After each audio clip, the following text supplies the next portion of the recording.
அனைத்திந்திய அண்ணா திராவிட முன்னேற்ற கழகத்தின் தலைவியாக, மக்களின் தலைவியாக, உங்களின் தலைவியாக, நாளை எதிர்காலத்தை மாற்றி அமைக்கக்கூடிய வல்லமை பெற்ற சிறந்த தலைவியாக, ஏழை எளிய மக்களின் எளிய மகளாக நின்று பணிபுரிவேன். நம்மளுடைய அனைத்திந்திய அண்ணா திராவிட முன்னேற்ற கழகம் ஆட்சி அமைக்கும் போது வணிக ரீதியான ட்ரக் நிறுவனம் புதிதாக தமிழ்நாட்டில் ஏற்படுத்தப்படும்.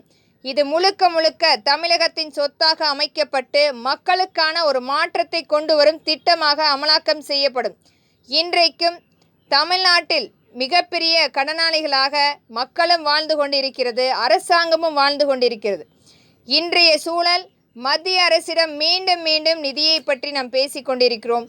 இது போன்ற சூழல் மீண்டும் ஏற்படாமல் இருக்க நம்மளுடைய தமிழகத்தில் உள்ள கடன்களை தீர்ப்பதற்கும் இது போன்ற நிறுவனங்களை ஏற்படுத்தி ஒரு மக்கள் ஆட்சியை ஏற்படுத்த வேண்டும் என்பதே ஒரு சின்ன முயற்சியாக இங்கே நாம் வலியுறுத்துகிறோம். நன்றி.